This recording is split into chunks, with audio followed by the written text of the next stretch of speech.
Whole lot going on in the nation's capital. Here to sort it all out, MSNBC political analyst Karen Finney, Armstrong Williams, political commentator for The Right Side, White House correspondent for American Urban Radio Networks, April Ryan, and Politico's White House correspondent, Joseph Williams. All right, folks, let's get right into it. The Obama campaign now says we see black people. Why do they say that? I had to joke about that. Okay. Here's their new ad targeting African Americans. 4 years ago, we made history. Now it's time to move forward and finish what we started together. We have to show the president we have his back. We can't afford to spend the next 4 years going backwards. I'm running to make sure that by the end of the decade, more of our citizens hold a college degree than any other nation on earth. I refuse to pay for another millionaire's tax cut by kicking children off of Head Start programs, or asking students to pay more for college, or eliminating health insurance for millions of poor and elderly and disabled Americans on Medicaid.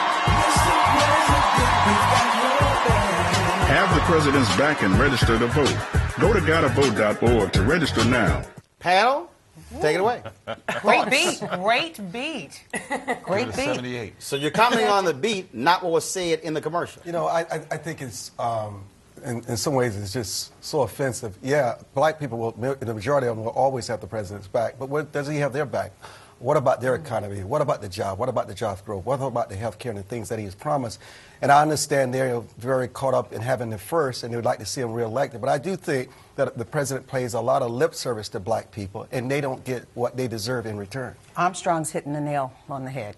The president, when he was talking about I Got Your Back, and he was talking about cutting Head Start program money, funding for Head Start and other things, Pell Grants and stuff, he was talking about the student loan increase that they're talking about in Washington.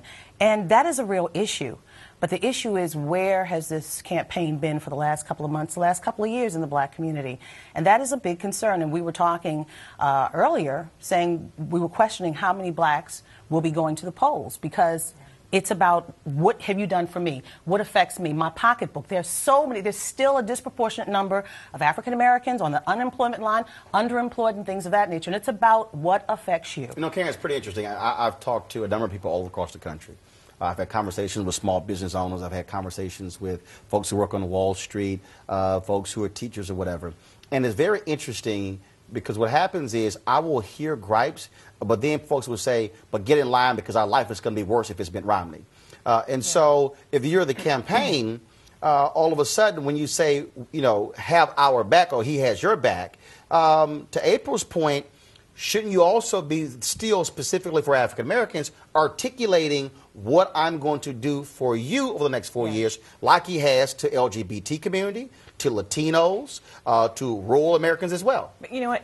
Absolutely. But here's the thing. As the community, as a black community, we need to be pressing that agenda, not even on the first black president, on every president. I mean, this is part of the, you know, in terms of the African American community, in terms of perceiving our political power that we have in this country. I had hoped that in the aftermath of 2008, when African Americans saw what a huge impact we can have when we turn up, that we could galvanize that into more of a political force. So absolutely, we should press the president. I think what the White House would say in response, I mean, you guys probably hear it every day, is, all right, but the things, when we talk about our opposition to the Ryan budget and the things that will hurt the African-American community, we may not be singling the African-American community out, but we're talking about things that will affect people, you know, up and down the spectrum. If we as a community don't think that's good enough, we've got to push that agenda. But Joe, here's what's interesting.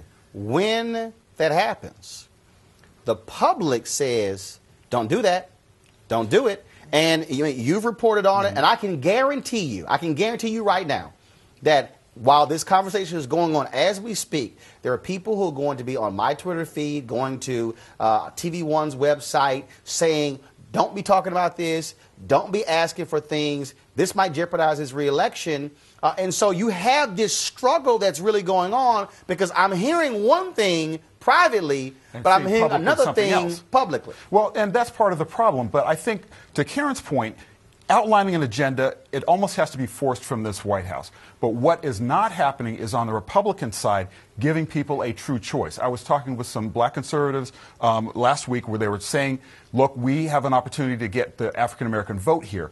But nothing was happening. The Romney campaign is not spending dime one in the black community. They went to West Philly.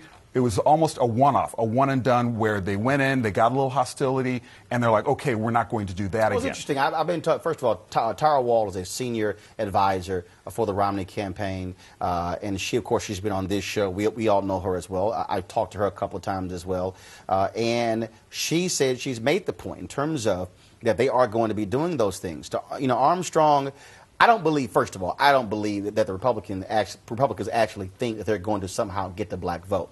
But I do believe that if you look at 2000 with Governor George W. Bush, when you don't tick black folks off, it has a different reaction to when you do.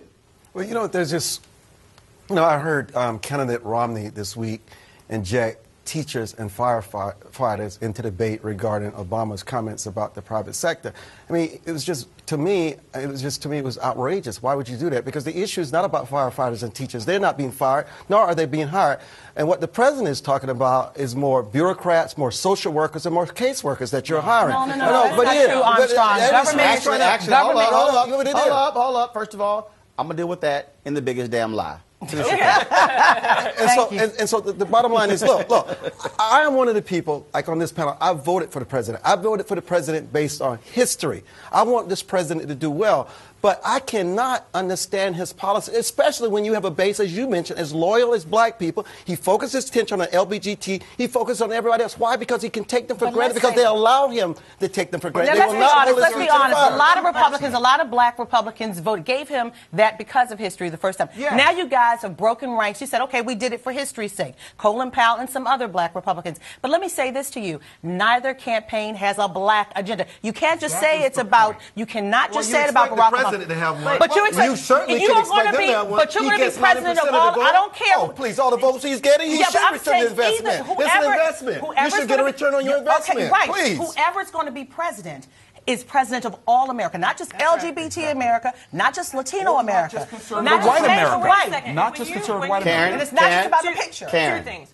When communities that have lost firefighters, teachers, and police officers, that is predominantly African communities of color, where your children are having larger class sizes.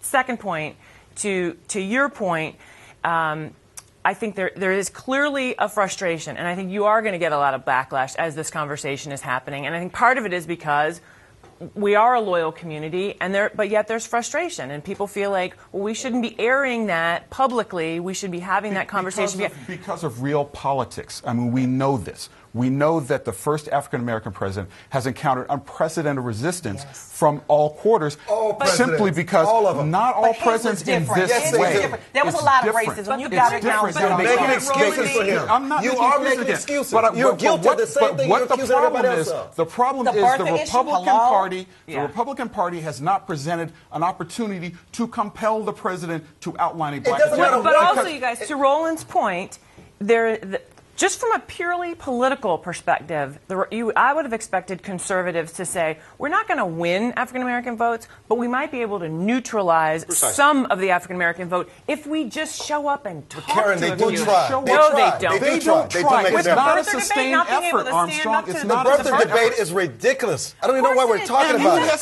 It's not even an issue. It is offensive. But there are real issues that we should be discussing. Armstrong, there are real issues that we should be discussing. There are real African-American issues that we should be discussing. When Karen talks about the public sector jobs that are going away, these are the jobs that allowed the African-American community to enter the middle class for the first time. How do you justify Teachers, the public firefighters, sector getting police the benefits officers, and wages bus and drivers, with the rest of America? How do you justify that? sanitation workers? I'm sorry. I'm sorry. Because while the rest of America was doing better, a lot of labor workers, let's not forget, over the last 20, 30 years, they didn't get raises. They were told, we're not going to give you a raise, we're going to put it in your pension later. And then when they came back to their pension, they said, oh yeah, that's gone because we screwed up. And the notion of collective bargaining is not only a one-sided deal. It is bargaining. It is not union demands. Labor is in collusion with these elected officials, and that's why it's become so corrupted. Are you kidding me? They're in collusion with Wisconsin? One second. I need you to hold that thought. Put a pin